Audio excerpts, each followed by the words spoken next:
I drive Uber, mostly nights. You see strange things after 10 p.m. People cry more, talk less, tip bigger. Last week at 11 p.m., I picked up an old man, small suitcase. No family, no rush. He got in and said, "I need you to take me to 5 places tonight. I'll give you $500 cash, but you can't ask why until we're done." He handed me 5 addresses, $500 for maybe 3 hours of driving. I wanted to ask questions. I didn't. We drove. First stop, a quiet suburban house. Lights off. Different car in the driveway.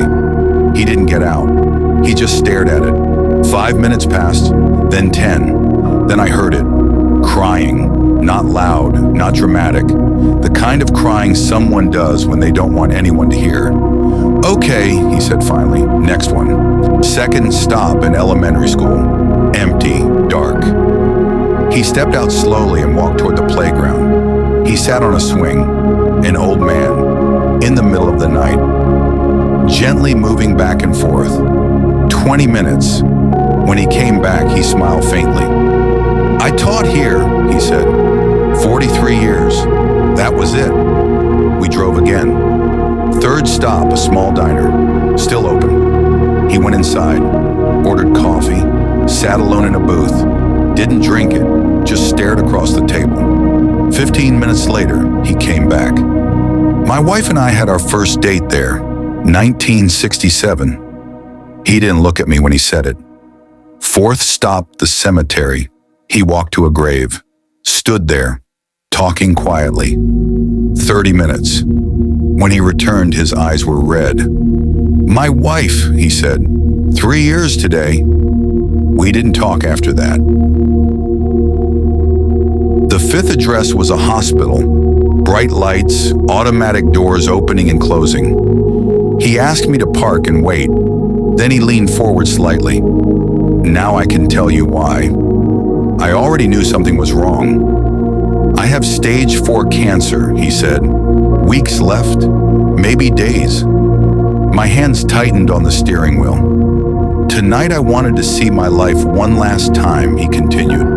"The house where I raised my kids, the school where I mattered, the diner where I fell in love, the grave where I said goodbye." He looked at the hospital entrance. "And this is where I'm checking in. Hospice floor. I'm not going home." I didn't realize I was crying until my vision blurred. He handed me the money. "Thank you for driving me through my life," he said. "I wanted it to be gentle." I told him I couldn't take it. He pushed it into my hand. "I have no one else to give it to," he said. "My kids don't talk to me anymore." Then he asked my name. "Marcus." He smiled.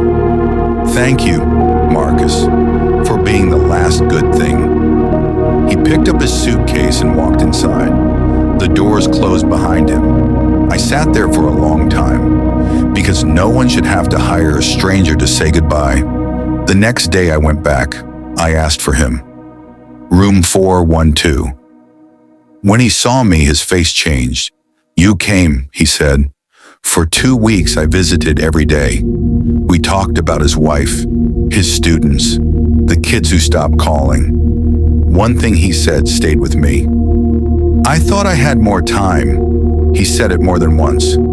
He died early Tuesday morning. I was holding his hand. His last words were simple. "Tell people not to wait."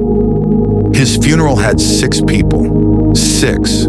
A man who taught for decades, loved one woman his whole life, lived 81 years. 6 people.